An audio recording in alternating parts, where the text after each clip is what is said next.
E hoje nós vamos pensar sobre aquela igreja, que é uma igreja tão operosa, que é um modelo para nós, que é um exemplo para nós. Quantos irmãos assistiram aos vídeos aí das mensagens anteriores? Vários irmãos, todos irmãos, graças a Deus. E nós estamos falando sobre as lições que nós aprendemos com aquela igreja primitiva, que era uma igreja do ar, que tinha tão pouco, tinha quase nada. Se a gente pensar humanamente falando, ela não tinha nada, não tinha dinheiro, não tinha carro, não tinha logística, não tinha comunicação, não tinha guitarra, bateria, não tinha microfone, não tinha data show, não tinha templo, não tinha nada. Mas ela fez tanto, ela levou o evangelho ao mundo inteiro naquela época. Uma igreja operosa, uma igreja poderosa, uma igreja que marcou a sua geração e trouxe o evangelho até nós hoje. Se nós hoje somos crentes, se nós hoje estamos aqui, é porque aquela igreja foi fiel em levar o evangelho aos gentios. E como eles que tinham tão pouco fizeram tanto? É essa pergunta que a gente tem feito ao longo dessas mensagens. E uma coisa que eu quero destacar hoje é a evangelização na igreja primitiva. A maneira como eles faziam uma mensagem que falava de Cristo e que trazia um apelo para uma tomada de decisão. Presta atenção aqui. Às vezes a gente prega o evangelho quase pedindo desculpa porque está pregando o evangelho. Às vezes a gente prega o evangelho com vergonha, com medo de ofender o outro. Às vezes a gente prega o evangelho, eu estou com vontade de pregar o evangelho, só que se eu falar alguma coisa, eu posso parecer que a minha religião é melhor do que a do outro. Aí eu pego e não falo, ou então eu falo de um jeito assim mais macio, para ficar politicamente correto, para que a gente não crie um confronto. É claro, nós precisamos ter sabedoria. Só que às vezes essa maneira da igreja evangelizar, ela tornou a evangelização vazia de significado. Se a gente pensar, por exemplo, nos nossos cânticos, pense comigo aqui. Quando a gente pensa na maioria dos nossos cânticos, a maioria não dizem nada com coisa nenhuma. Diz assim: Senhor é lindo, Senhor é brilhoso, Senhor é amoroso, só isso. Não há uma mensagem de apelo, não há uma mensagem evangelística nos cânticos atuais. E os cânticos, a maioria deles, são todos, não estou também jogando tudo na lata de lixo não, mas a maioria dos cânticos que nós cantamos hoje não dizem muita coisa não trazem uma mensagem evangelística. Diferente, irmão Eli, dos hinos que nós cantamos do nosso cantor cristão, que esses sim, a maioria deles são confrontadores, que mostram uma tomada de decisão. Ó, tão cego eu andei e perdido vaguei, longe do meu Salvador. Eu perdido, pecador, longe do meu Senhor. E aí por aí vai, tantos e tantos hinos que confrontavam o pecador para uma tomada de decisão. Alguns acusam os missionários americanos que vieram para o Brasil de serem muito conversionistas. O que é isso? Eles pregavam muita conversão, a pessoa tinha que se converter. E eles são criticados por isso. Eu elogio, eu dou graças a Deus, é isso mesmo. Tem que pregar conversão mesmo. Tem que botar o dedo na ferida. O êxito da igreja primitiva em alcançar muitas vidas para Jesus é porque eles pregavam o evangelho confrontador. O evangelho não pode ser água com açúcar. O evangelho não pode ser autoajuda. Às vezes a pessoa quer vir para a igreja para ser adulado. Às vezes a pessoa quer vir para a igreja para o pregador passar a mão na cabeça. Aí a pessoa vem para a igreja todo errado, todo cheio de pecado, perdido, caminhando para o inferno. Aí vem para o culto, canta as músicas, ouve a mensagem e vai embora. Aí como é que foi o culto? E o culto foi ótimo. Alguma coisa está errada. Porque o pecador,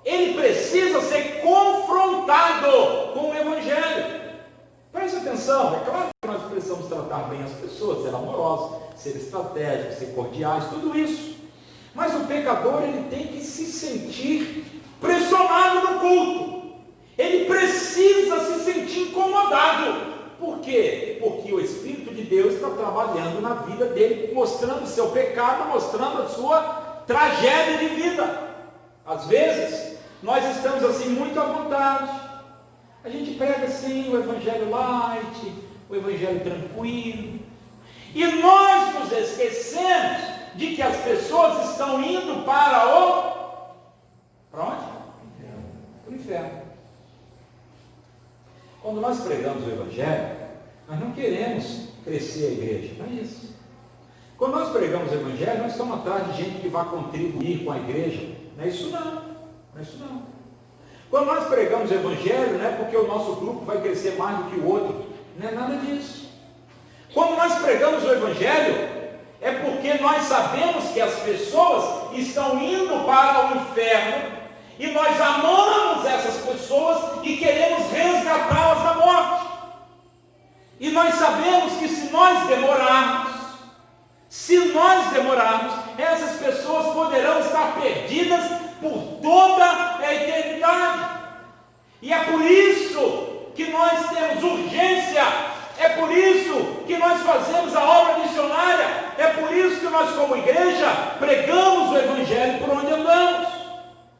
Porque sabemos que se nós não pregarmos e essas pessoas morrerem sem Jesus, elas estarão perdidas por toda a eternidade. Agora fala a verdade. Quando a gente prega o evangelho, a gente prega com essa ênfase, a gente prega com essa urgência, a gente prega com essa necessidade, ou a gente prega assim, se ele quiser, aceitou. Se ele quiser também, tá bom.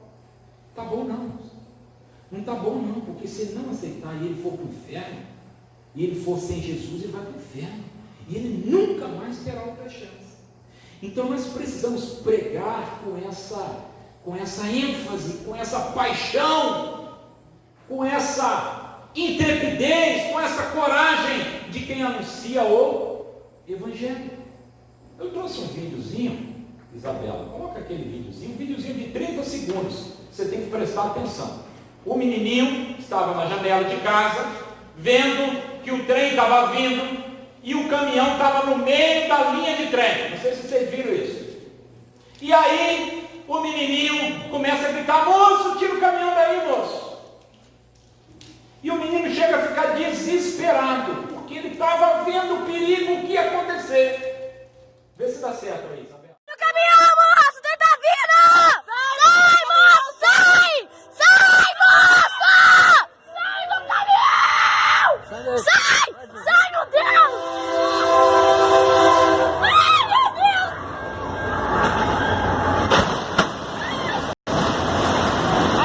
Pegou! Ele saiu! Ai, meu Deus, moço! Ele saiu! Ai, pegou o caminhão! Porra, o homem que ele pegou o caminhão! Saiu que pegou o caminhão aí, feio! O desespero do menininho, da janela do sobrado, parece que estava mais no alto, vendo o trem que vinha e que ia pegar o caminhão e os moços empurrando o caminhão. E ele aí grita, moço, olha o trem, sai do caminhão, sai da frente, o trem vai pegar o caminhão, sai, moço. E o desespero daquele menininho gritando, porque ele sabia que se o trem pegasse, ia matar todo mundo. Meus irmãos, é esta ênfase, é esse tom de voz que nós vamos pregar. Não é para gritar, não. Mas é esse ambiente de quem está vendo de cima e vendo que as coisas estão acontecendo, que o tempo está acabando e que a pessoa vai se perder. Alguém poderia chamar esse meninozinho de chato. Menino chato, fica gritando, ele vai gritar, ele vai ser enjoado. Mas ele ia continuar gritando mais forte ainda, porque ele queria o bem daquele povo. Alguém pode me chamar de chato. Ih, esse pastor é chato, só fala isso. Sou chato mesmo, você mais ainda. Porque é para o seu bem. Porque a gente está pregando para o seu bem. E a gente não pode perder a ênfase, a pressa, a urgência desse meninozinho aqui, na hora de pregar o Evangelho. Por que que a igreja crescia tanto? É porque ela era uma igreja que tinha essa característica. Eles pregavam para os perdidos. Eles sabiam que as pessoas sem Jesus estavam perdidas. E porque estavam perdidas, eles precisavam pregar com ênfase, com coragem, com ousadia, com convicção, pregar o Evangelho. Precisavam pregar o Evangelho. Vamos ver, por exemplo, o texto da mensagem de Pedro em Atos capítulo 2. Aquela mensagem que houve 3.000 conversões. E a gente pensa assim, como é que pode? Numa única pregação, 3.000 se converterem. Vamos ver como é que Pedro pregava. Pedro se coloca de pé, diz o verso 14, começa a pregar. Com ênfase, com coragem. Pedro não estava preocupado de agradar ninguém. Pedro não estava preocupado de ser politicamente correto. Pedro não estava preocupado de estar na moda, na última moda, não. Pedro estava preocupado de mostrar a verdade, mostrar que o trem estava vindo e ia pegar todo mundo, que eles precisavam se arrepender e crer. E aí no verso 22 ele começa a falar sobre Jesus. Ele diz: homens israelitas, Atos 2, 22, escutai essas palavras. E aí ele fala: Jesus o Nazareno. Percebe que a ênfase da pregação de Pedro não era falar de moralidade, não era falar de política, não era falar de futebol, não era discutir coisa nenhuma. A ênfase de Pedro era falar de Jesus, o Nazareno. E ele continua: homem aprovado por Deus dentre vós, com milagres e feitos extraordinários e sinais que Deus realizou entre vós por meio dele, como bem sabeis. Pedro demonstra para aqueles judeus que o ouviam que Jesus, homem aprovado, ele mostra um Jesus homem, humano, mas na verdade um Jesus divino, que fazia feitos extraordinários que só Deus poderia fazer. Percebe como ele apresenta na sua pregação um Jesus, Deus homem, um Jesus divino, humano, um Jesus que é Deus que encarnou por nossa causa, pelos nossos pecados. E ele continua dizendo, no verso 23, ele foi entregue pelo conselho determinado e pela presciência de Deus, e vós o matastes. Olha bem, ele não faz rodeio, ele vai no ponto. Vós o matastes, crucificando-o pelas mãos dos ímpios. Ele apresenta Jesus, o Nazareno, o homem aprovado, o Deus encarnado, que morreu na cruz. Pedro prega a cruz. A pregação da igreja primitiva apontava para um Jesus divino, humano, filho de Deus, mas que foi levado à cruz. E que na cruz ele pagou o preço dos nossos pecados. Ele morreu por minha causa, por sua causa, por nossa causa. Mas Pedro continua, ele não ficou lá morto, diz o verso 24. Deus o ressuscitou. Deus o ressuscitou. Eles pregavam a morte de Jesus por nossos pecados e a ressurreição de Jesus, a vitória de Jesus sobre a morte, a vitória de Jesus que é a nossa vitória. E no verso 33 ele ainda diz, ainda no verso 32 ele fala novamente sobre a ressurreição. Olha aí, no verso 32, foi este Jesus que Deus ressuscitou, e todos nós somos testemunhas disso, e ele hoje está exaltado à direita de Deus. Verso 33. Quando Pedro mostra para a multidão o pecado deles e o plano maravilhoso de Deus de enviar seu filho Jesus, nascido de mulher, como homem, Deus encarnado, levado à cruz pelos nossos pecados e ressuscitado ao terceiro dia para a nossa justificação.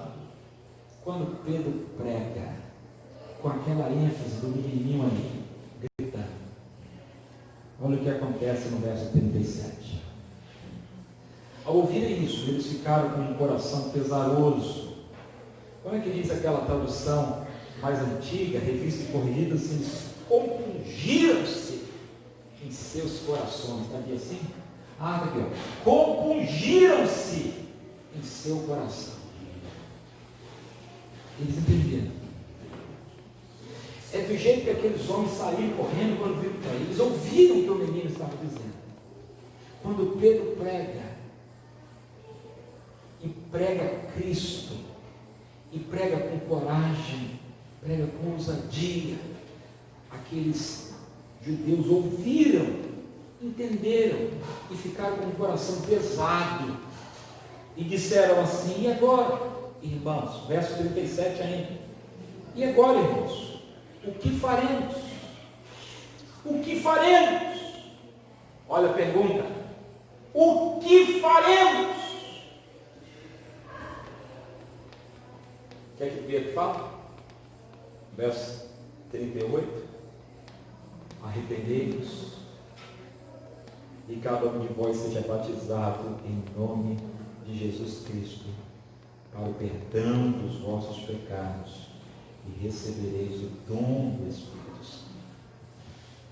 Arrependei-vos. Mude essa vida miserável que você está vivendo.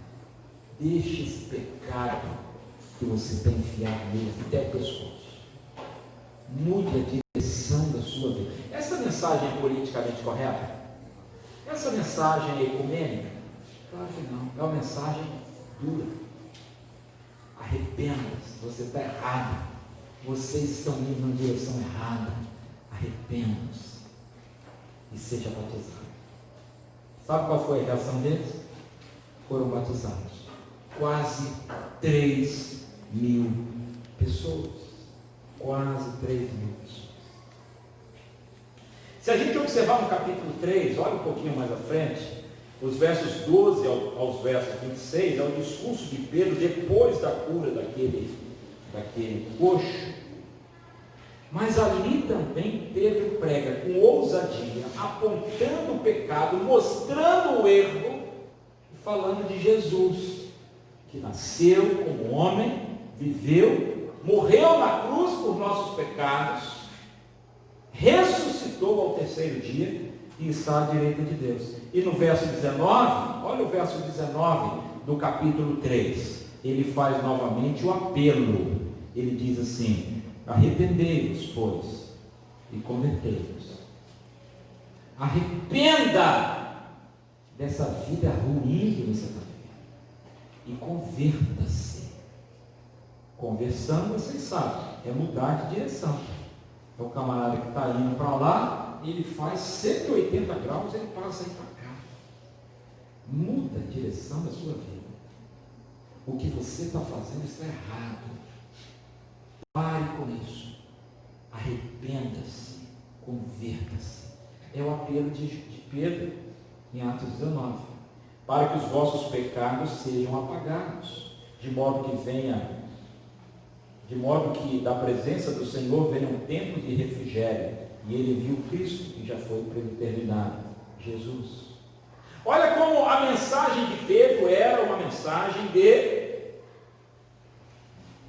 constrangimento do pecador para a mudança de vida. Meus irmãos, evangelho é boa. O que significa mesmo evangelho? Boas novas. Boas novas. Boas notícias. Isso é evangelho. Boas novas para quem?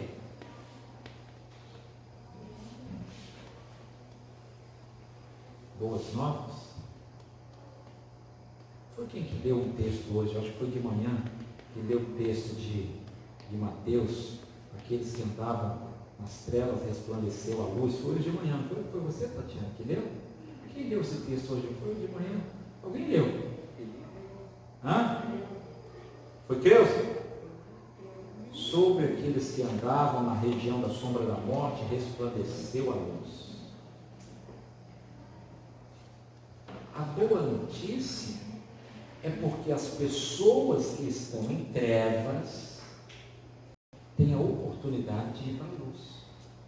A boa nova, a boa notícia, ela só faz sentido mediante a má notícia.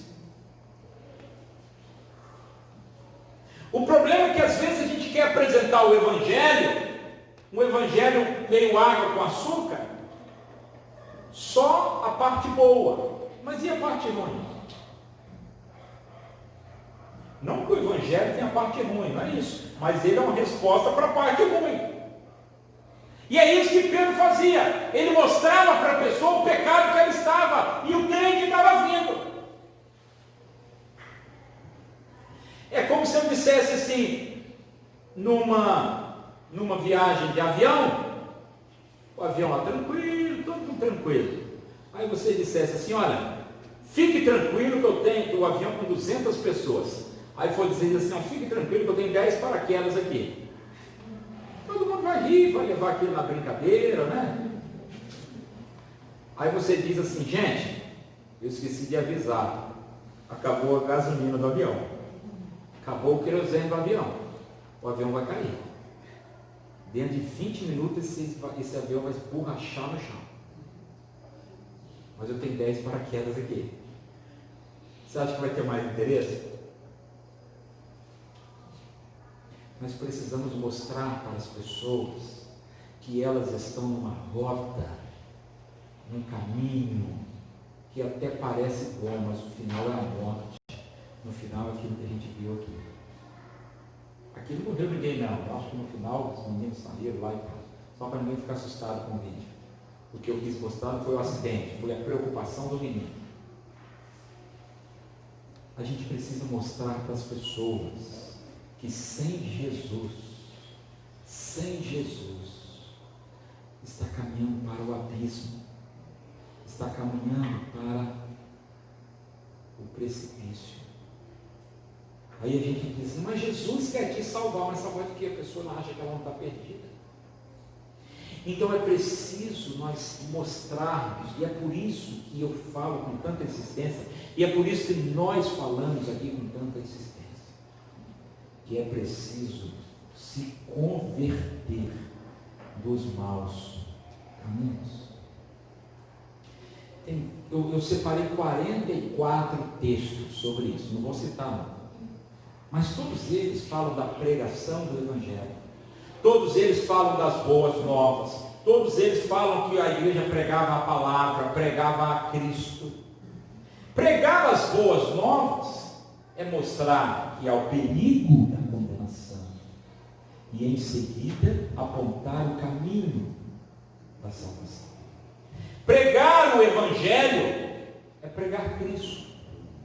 É dizer quem é Cristo. Ele é o Deus encarnado. E o que ele fez? Ele morreu na cruz por nós. E ressuscitou para nossa salvação. O Evangelho é o próprio Cristo. Quem ele é e o que ele fez. Pregar o Evangelho é mostrar Cristo pelas Escrituras.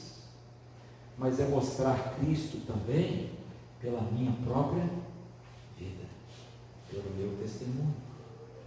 Não era uma mensagem política, não era uma mensagem cultural, não era uma mensagem intelectual, não era uma mensagem passional, emotiva.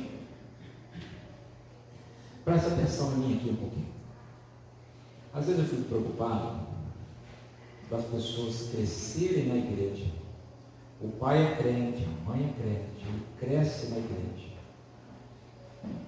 Ele aprende a cantar os hinos, ele aprende a ler a Bíblia, ele aprende a dirigir culto, ele aprende a cantar, ele aprende a tocar, ele aprende até a pregar. mas às vezes ainda não tomou uma decisão verdadeira ao lado de Cristo. É um cristianismo cultural, social. A pessoa tem um grupo social da igreja, e ela vem à igreja, ela participa da igreja, ela é batizada, ela é membro da igreja, mas ainda não experimentou uma conversão verdadeira por Jesus. Aí depois enjoa e vai embora. Eu me preocupo com essas coisas. Eu me preocupo com isso. Eu não estou aqui para botar minhoca nem dúvida na cabeça de ninguém. Mas você precisa se perguntar sobre essas coisas. Se o evangelho que você crê é o evangelho mesmo de Jesus, que já fez sentido na sua vida para você nascer de novo, ou se você é apenas um crente nominal, um membro da igreja, social, cultural. O evangelho é Cristo na nossa vida, transformando de dentro para fora, de dentro para fora. É o testemunho de que Cristo é Deus, veio por nós, morreu por nós e ressuscitou por nós. E isso não é adesão, não é uma adesão de que eu quero, de que eu agora tomei uma decisão intelectual apenas. Não é isso. É conversão, é transformação, é mudança genuína de vida, de dentro para fora. Vou terminar já, citando Pedro mais uma vez. Pedro faz um resumo do Evangelho na sua epístola, 1 de Pedro, abra aí por favor. 1 de Pedro, capítulo 3, verso 18, um versículo pequeno. Depois ele entra num assunto difícil, polêmico, a partir do verso 19, mas eu não vou entrar nisso não, eu vou ficar só no 18.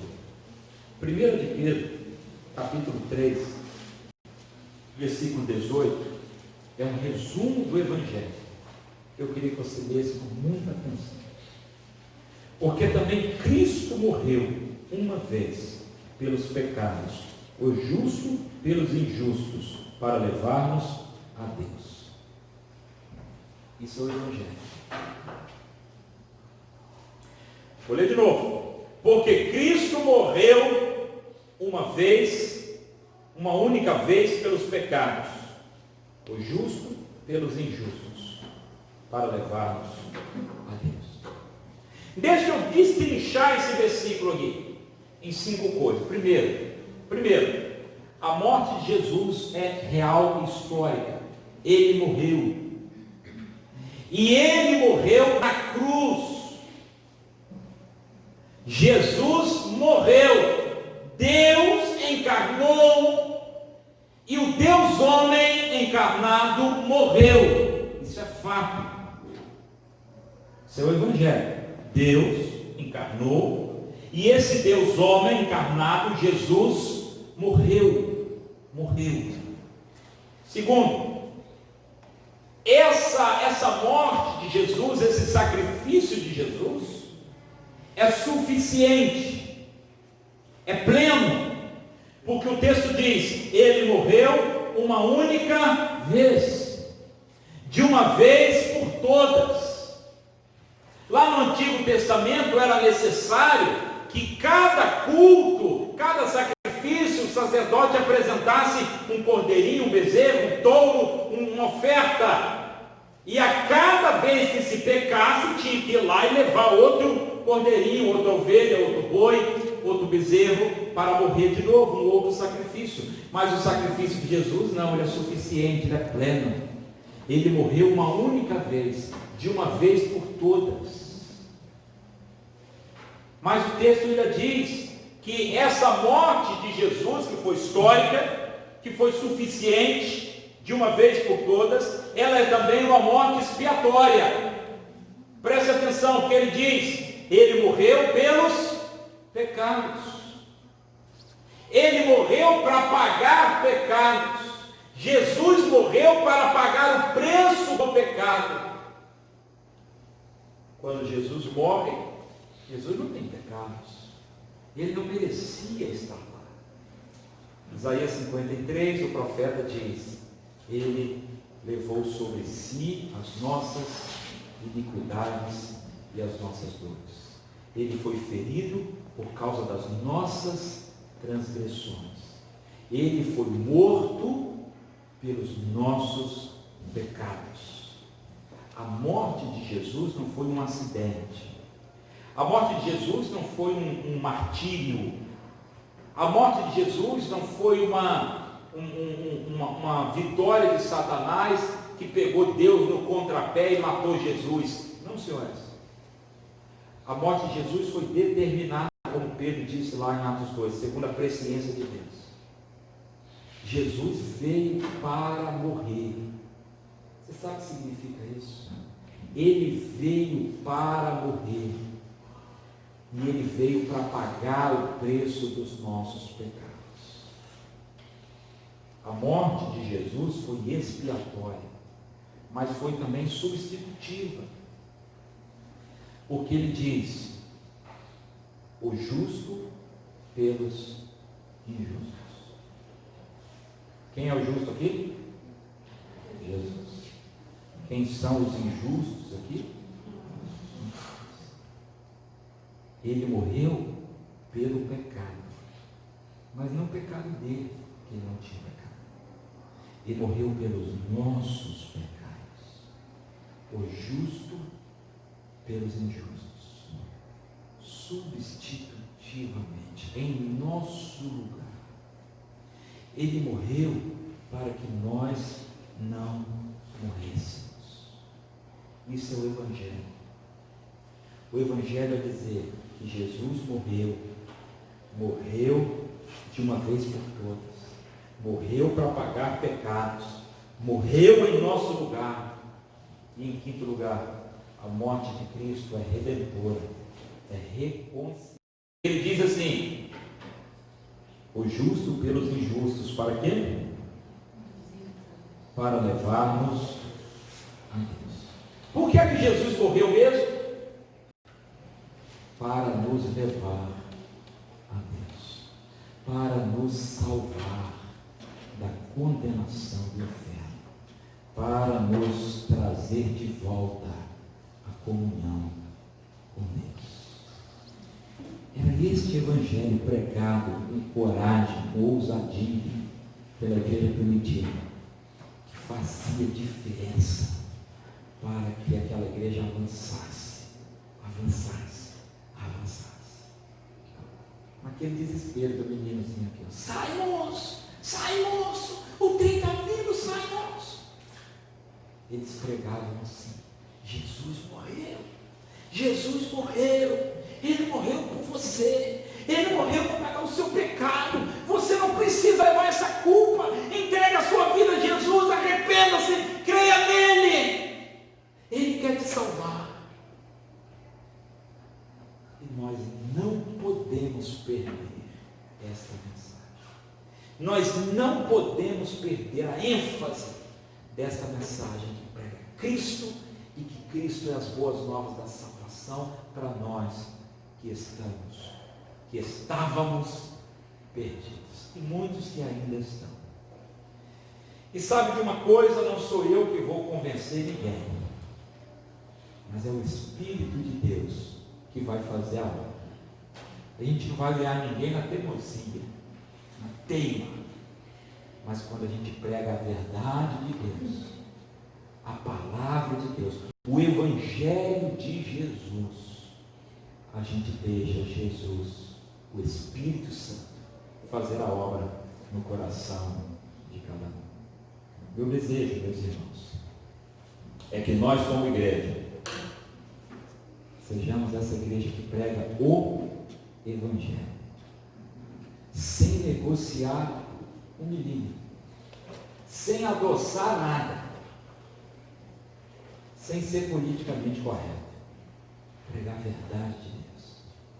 E a minha oração é que os nossos amigos aqui da Taboa, que nos ouvem todos os dias, que os nossos amigos, ao serem confrontados, não com a nossa palavra, mas ao serem confrontados com a palavra de Deus, com o Evangelho de Jesus, sejam tocados, igual aquele pessoal lá que ficou com o coração pesaroso e vem assim: o que eu preciso fazer?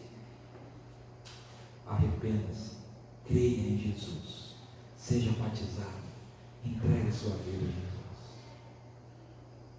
Minha oração é que a gente pregue com essa ousadia e com essa clareza do Evangelho, e as pessoas virão, responderão ao apelo: eu quero Jesus. Outra coisa que ficou meio fora de moda, você não pode fazer apelo, né? É meio fora de moda aí, porque constrange, constrangeira, viu um trenzão batendo aí, estrange, constrangeira, o cara chegar no inferno, queimando, isso que constrange. Eu quero insistir, porque a gente ama, porque a gente quer ver. Eu quero insistir e dizer: abra o seu coração, feche seus olhos um instante, curva a sua cabeça.